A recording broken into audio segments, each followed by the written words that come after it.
Hey guys, Marshall Apologist here, and this is absolutely nothing to do with Christian apologetics by any means, so if you're looking for that, this isn't it.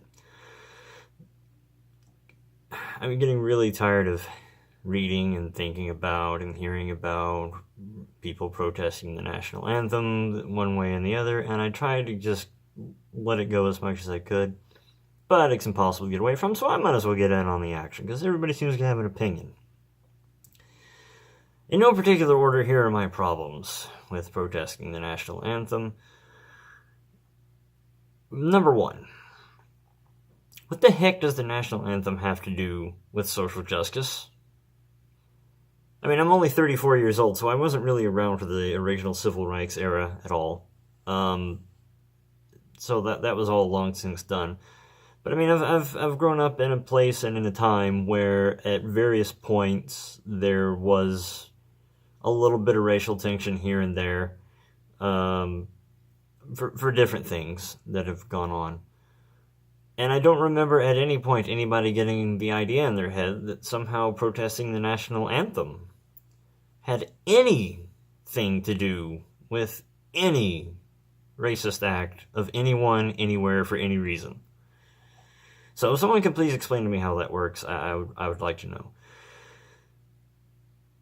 It seems to me, this is kind of point number two, aside from asking why it's somehow relevant, I would like to point out why I think that it is not relevant, and actually kind of stupid. The national anthem, see, a country is kind of two things. There's the government, and then there's the people that make up the country, and the structure, and the culture, and the values of that country. The government exists to protect the rights of the people. The people are what comprise the country. There's a distinction. There's the legal aspect of it, law enforcement and laws concerning how regulations go and things of that nature, and all the politicians and so forth. And then there's just the people, you and me and everybody just running around in whatever country you happen to be in your everyday walkabout life. And just all of our mutually shared ideas. And, I guess there's a third aspect, which is, the national border, which a lot of people apparently would like to erase all of those, but whatever. To me, the national anthem is not about the government. It doesn't mention the government. It mentions the flag, obviously. It's the Star-Spangled Banner.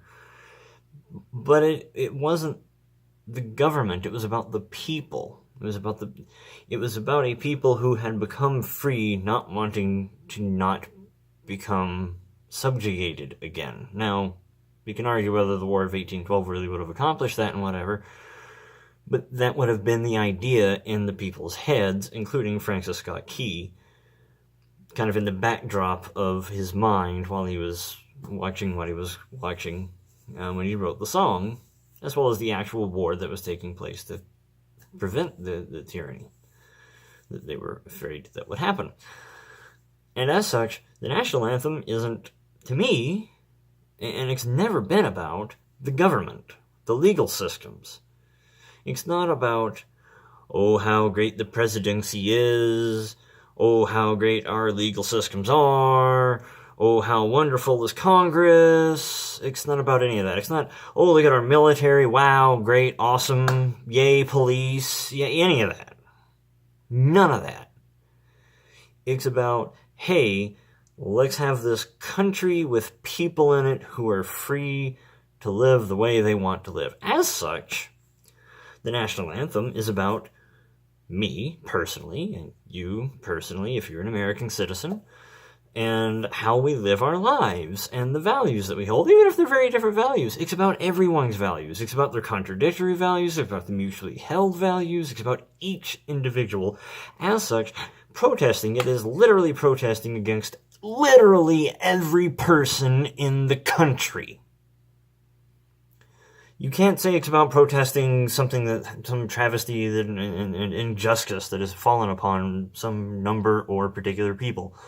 No, it would be protesting everybody, including the people who were being oppressed. So, I don't get it.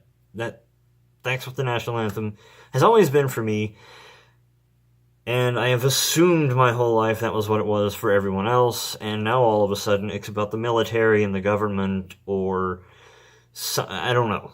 Somehow it's about the laws, like and the way that they're enforced, or something. And that thought until the last couple of years never entered my head.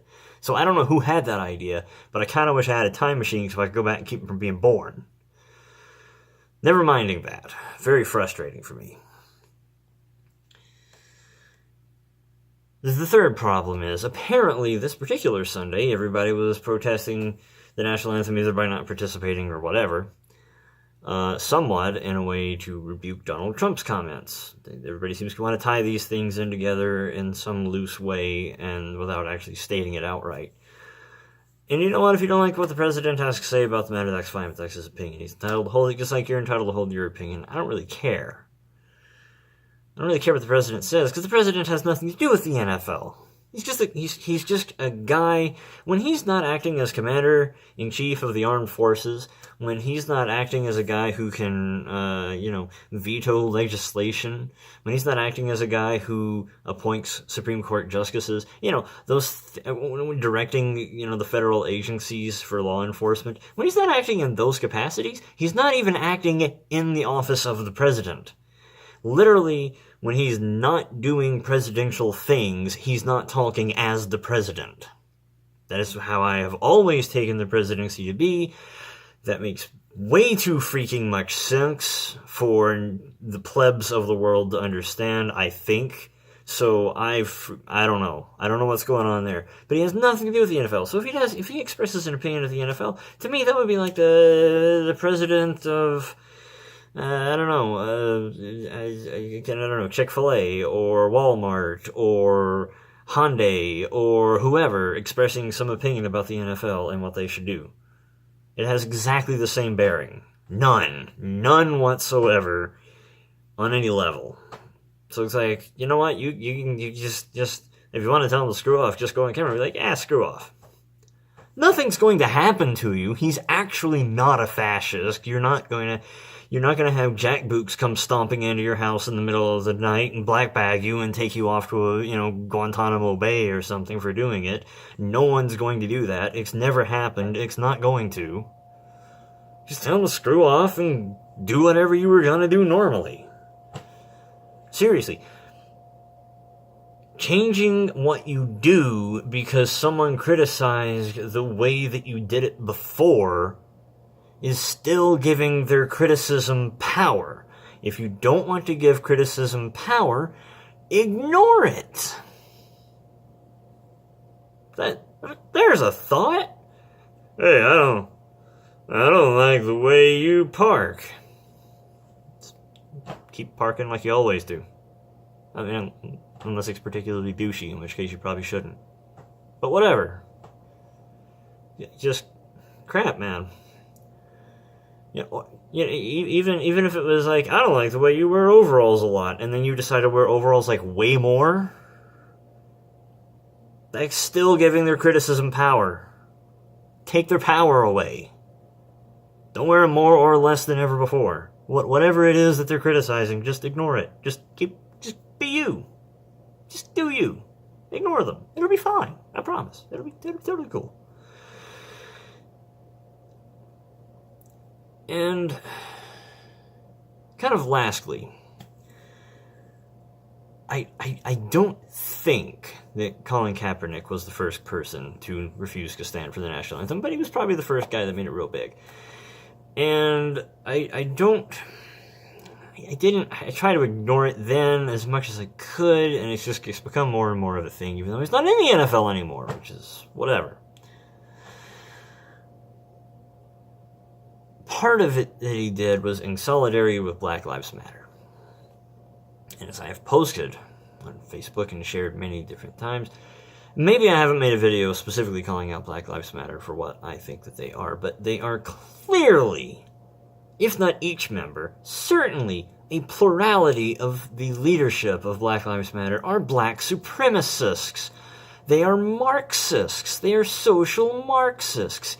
Marxism is always wrong on everything, ever, always, period. There is nothing good in Marxism at all. I don't care how nice it sounds. I don't care how well-intentioned you think the people in it are. It's evil. We have over 100 million dead bodies to prove it. And I don't care if it's for social or economic or any other field, it's always bad. So when Black Lives Matter has, if you Google Black Lives Matter demand list, any whatever you want to do, you will come up with things like, yeah, white people should, leave their land to black people.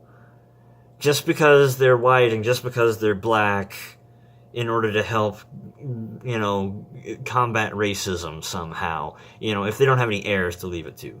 Or if you're downsizing your house, give your old land to black people, which, by the way, is asinine, because that's not what downsizing is. You downsize because you sell your current expensive house to go to a cheaper, smaller house, and you keep the profit so that you can live on it in retirement.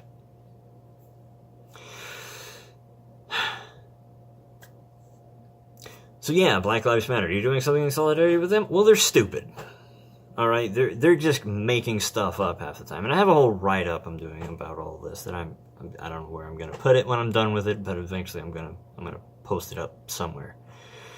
Where I'm going to try and go through, and I'm going to try to deconstruct as best I possibly can, and with all integrity that I can possibly manage, and with all the sympathy that I can manage too, to show that, frankly, if people want to say that America is a systemically racist nation, the onus is absolutely on you to prove that assertion currently. Totally can make the argument that it used to be. Totally can. No argument for me on that. You want to make the argument that it still is? You're not going to like it. You're not going to have fun with me on that one, because I know way too many statistics. I know too many facts. I've got too many people on my side that know what the heck they're talking about on it. And it's not going to work out for you. If you want to throw me an anecdotal story about how some cop did something wrong somewhere, that's not going to fly. I just don't care. I just don't care. Alright, because for every anecdote you can throw at me, I can throw one at you. It doesn't matter. What we need to do is go by national lists, state lists, city lists, work out the demographics, figure it out, gotta go case by case, all that good stuff. You gotta actually know, you gotta be able to speak specifically. Just broad case in point. You want to say that, okay, well, we'll say law enforcement is systemically racist against black people. Fantastic. Great. What laws? What laws are racist? What laws are disproportionately attacking black people on purpose? None? Okay, so they're disproportionately attacking black people implicitly, but not on purpose. Okay, prove that. Prove it. And also, I can say that, various other policies which are meant to help black people are actually targeting them to hurt them. And I can just say, well, it's not explicitly, but it's implicitly done that way. Because it does negatively impact them. By accident. But maybe it's actually on purpose. And then we get to be in conspiracy theory territory, which is worthless. So, okay, well, it's not the laws. The laws are obviously racially neutral. It's their enforcement. Fantastic. Which police department is purposely enforcing these laws to harm black people? Oh, none of them, because none of them have that policy? Great. Okay, now it's down to the individual police officer level, but that's not systemic, that's individual. So which is it? Is it individualistic or is it systemic? Because it can't be both. That's not how systemic things work. So that's that. Here's my actual biggest problem, and I'll just cut it off. I watch football to escape having to think about politics and religion and all the big things in the world that just weigh on my mind all the time.